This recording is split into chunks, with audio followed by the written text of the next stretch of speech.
You are looking live. Here comes the play. Goodman at the free throw line. Jumper. He broke his ankles. He is Houdini. Mickey Mantle don't care about you, so why should you care about him? Nobody cares. That's not a good call. No. You don't like that call. I don't like that call. Woo, woo, woo, woo. Not so fast. We'll be getting to Maryland basketball naming their new head coach. And it was not Mike Bray, as many people thought it was going to be. It was not Nate Oates, as many people wanted it to be. And no, it was not Andy Enfield, as I wanted it to be. Andy Enfield signed a 6-year extension with USC, so that pretty effectively knocked him out of the running for the Maryland job there. But it was instead Seton Hall head coach, former Seton Hall head coach, I should say, Kevin Willard. And last night was the introductory press conference for Kevin Willard, and it had a weird feeling to it, and it's kind of tough to describe if you didn't watch it. And I don't expect many people to have watched it. It was on Big Ten Network last night and a few other small social media platforms. So my guess is you probably didn't see it. But, well, so, yeah, you probably didn't see it. So let me outline this for you. Let me lay this out for you, because it was really weird. And most times when there's like an introductory press conference for a new coach, whether it's NFL, NBA, college basketball, college football, sure, there's usually a little bit of an introduction from the the GM or the owner or the school president, then maybe the athletic director, stuff like that, right? It's usually short though. It's usually, I'm so glad to announce, blah, blah, blah, and so as the next head coach. We're great to see what the future holds, and I'll let him speak or whatever, right? And the next thing, it was usually short, on the shorter side. However, I was sitting there for 5 minutes, and then 10 minutes, and then 15 minutes, then 20, then 25, and Kevin Willard had not spoken yet. I was sitting there wondering if Kevin Willard could speak. I was wondering if he would ever speak. And, I mean, he was just kind of sitting there awkwardly off to the side while Dr. Darrell J. Pines spoke, the University of Maryland school president, while Damon Evans spoke. And the thing about Darrell Pines and Damon Evans speaking was that it wasn't just them talking. It was them reading off a script. It sounded like a robot. We are so excited to announce Kevin Willard as the next head coach of Maryland basketball. I was like, all right, thank you. We know he's the next head coach. That's what we're here for, dummy. Thanks. So I'm sitting there, and my dad, right there, goes, is he ever going to speak? Talking about Willard. And I was like, yeah, this is insane. And if Darrell Pines and Damon Evans weren't enough, Kevin Plank had to speak. The guy who started Under Armour. And the thing with those guys, like, okay, fine, you want those guys to speak, no problem. Fine. But they spoke more about other programs, athletic programs like football and lacrosse and soccer, and then they talked about tons of the academic programs than they did about basketball. Like, I was watching this press conference, and I felt like I was there for an accepted student day or like a college visit, I was getting lectured to about all the great programs that University of Maryland has to offer. I don't care about that. I just want to hear about Kevin Willard. That's what I'm watching this for. And then Kevin Plank, if the start to this wasn't cheesy enough, Kevin Plank was like, oh, I got to give Kevin Willard's family something special for the house or whatever. And I was like, okay, oh boy, well, what's he got in mind here? And he pulls out this rusty, bolted together piece of metal Under Armour logo. And I just was like, all right, where did you get that from? It was just weird. And the whole thing, like I said, just felt weird. I mean, it just, again, I don't know if I can explain it any better than what I already have. So that was odd. And, as I mentioned, they didn't really mention the basketball program too much in the first 28 minutes of the press conference. The conference got underway at 6 o'clock p.m., and Kevin Willard didn't speak until 6:28 p.m. It took 28 minutes for him to finally take the podium. And they mentioned him for maybe, and like I said, I understand if you want to introduce him, like, hey, here's Kevin Willard. Fine. Here's Kevin Willard. We'll let him talk. Kevin, why don't you take over? It was, all right, we're going to mention Kevin Willard's name for maybe about 5 minutes out of the first 28 minutes, and then he'll come up and talk. And Damon Evans, never been a fan of him, but nonetheless, we'll move on to what he had to say. And towards the end, he I don't know, this may have sounded better on paper. He probably wrote that down and was like, oh yeah, that sounds good. That sounds good. I like that. But it just was one of those things that, again, maybe it looked good on paper, but when he said it out loud, it just came out kind of awkward. And he goes to Kevin Willard. He goes, Kevin, you're a little bit of the side piece here. So I'm going to mention your family because, again, you're kind of the side piece here. And I was like, well, is he? Is he really the side piece here? Because I thought this press conference was the introductory press conference for Kevin Willard, not the introductory press conference for Daryl Pines to speak about the science program and the football program, and for Kevin Plank to, advertise how he's got deals signed with Steph Curry and Joel Embiid, and for Damon Evans to talk about whatever he was trying to say. Is Kevin Willard really the side piece here? I thought that's kind of what this whole thing was about. I don't know. I'm just a regular guy, but I don't know. So that was weird. And then Damon Evans had to be cheesy. He had to get cutesy. And the Under Armour slogan is, we will, right? Will you protect this house? I will. I will. You get the point. So Damon Evans thought he was being clever, and he goes, under this new, coach, under Coach Willard, we will add ARD to the end of that. We Willard win. And I'm sitting there at my apartment, and I'm like, I'm sorry, what did you just say? That sounds great, Damon. Let's put that on a t-shirt and sell that next season. We Willard win. Nice. That sounds good to me. I mean, I don't know. And this is me just losing my mind before Kevin Willard even speaks.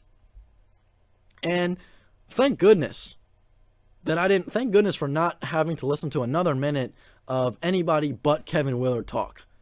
Because he finally takes the podium 28 minutes later. And he was the best speaker out of any of them. And he started off his section of the press conference by saying, I'm from the Northeast, as many of you may know, and they handed me this script, and yeah, people, we don't do scripts from the Northeast. I'm from the Northeast, we don't do scripts. So we kind of threw it to the side like, this is my press conference, this is my thing, why do I need a script? Why are you handing me a script? If there's any scripting going on for me, maybe I should write it. But he doesn't do a script. So I thought that was pretty funny. And it meant that he was going to speak from the heart. You could tell that he meant everything he said. He got very choked up when he talked about how grateful he was for the opportunity and the 12 years he coached at Seton Hall prior to taking the job here at Maryland. And that was, you could tell it was genuine. It wasn't some pre-prepared, prepared garbage. And so I liked that. I liked how he mentioned the heyday with Gary Williams and winning the championship. And then, as anything with Maryland athletics, it took a nosedive. It fell off. Rather, it took a sharp, it was going great, and then, not great. And he was talking about, if you missed it, he was talking about how he liked watching Joe Smith and Steve Francis throw alley-oops to one another. And when he said that, it sounded kind of weird to me. I was like, something doesn't seem right about that. But I just couldn't put my finger on it.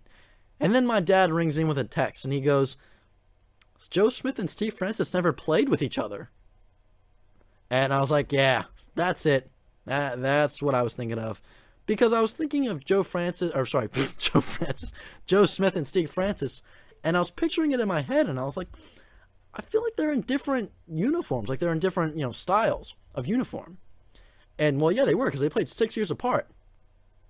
So, maybe what he was trying to say was he liked seeing alley-oops being thrown to Joe Smith and Steve Francis throwing alley-oops to others in their respective eras. Maybe that's what he was trying to say. I'm not sure. But then I was like, oh, okay, yeah. I mean, don't get me wrong, that would have been great. That would have been great to see Steve Francis throw alley-oops to Joe Smith. That would have been awesome. So yeah, that was a little bit weird, but again, maybe he just twisted his words up a little bit. I think I could see what he was trying to say there. That's fine. So I was like, okay, that whatever, right? All right, let's move on. And then he was talking about the national championship team. He was like, yeah, Steve Blake and Lonnie Baxter and Juwan Dixon. I was like, that's a tough one. Juwan Dixon. Oh, you mean Juan Dixon? You mean the guy that threw the ball up to the roof of the Georgia Dome after they won? Yeah, that guy, Juan Dixon. Yeah, I know who you're talking about. Okay, Juwan Dixon. Who knows? Maybe that's a good recruit he's going to try to get this summer. I don't know. But that was odd. And so he did that, and then I'm just sitting here and I'm just shaking my head, and I have my head in my hands, and I'm just saying to myself, well, we're off to a great start under this new era of Maryland basketball.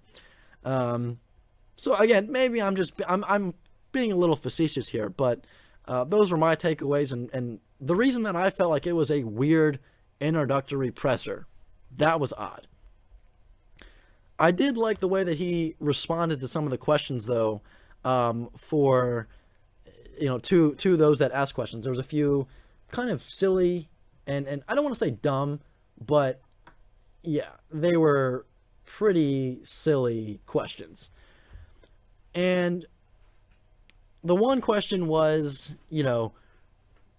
I want to ask you about the TCU game. You lost in that one pretty big. What was the tonality like after that game? How did you feel? And the first thing he goes is, well, thanks for bringing up the TCU game. Really appreciate it. Thanks for bringing that one up. And he goes, I can tell that DC media is no different than New York media. I was like, yeah. No, they're really not any different there. So I liked how he wasn't really taking any of that silly question and that nonsense from the reporters there. And then a little bit later on, and just to give you a little bit of background here before we end out, there have been talks and there has been kind of the planning going on, preliminary planning for a basketball, facility, similar to how the football program built their practice facility at Cole Fieldhouse. There was a preliminary planning for how the basketball program was going to do something very similar. And again, that was last year when there was a lot of, early stages planning going on for that. Or 2 years ago, I think it was. They were like, hey, we're going to do this in a couple of years. So somebody, I don't know exactly who it was, piped up and said, yeah, I just want to, know, when the shovel is going to be put in the ground and, when we might see that new practice facility up on campus. And me laughing wasn't so much laughing at the response, but I was just laughing at the question. Like, take a step back and think about that question for a minute. Maryland didn't even have a head basketball coach 2 weeks ago, and you want to know about some practice facility? When the building's going to be done? When a big building's going to be done? Priorities, lady, or guy, or whoever it was. Priorities. Obviously, it's not going to be done anytime soon. Go outside. Do you see any construction equipment out there?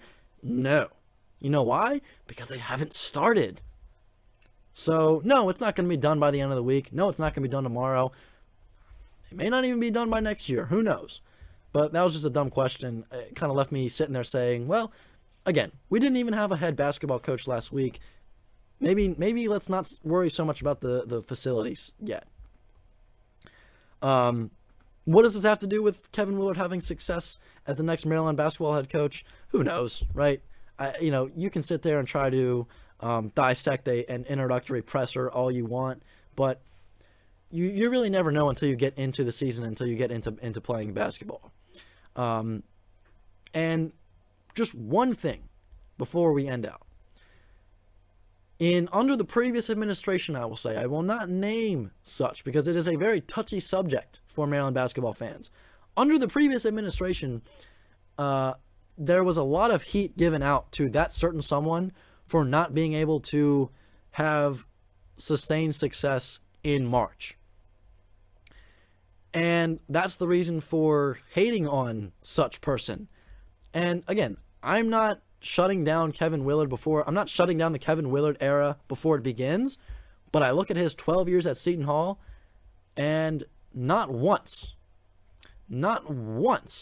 did he make it to the second round of the tournament. Yikes. Or I'm sorry, not second round, the second weekend, I should say. Check that. Not once did he make it to the second weekend of the tournament. Yikes. Sure, he had about a 60% winning percentage overall at Seton Hall. Conference record under 50%. Not too good there. That makes me worry a little bit.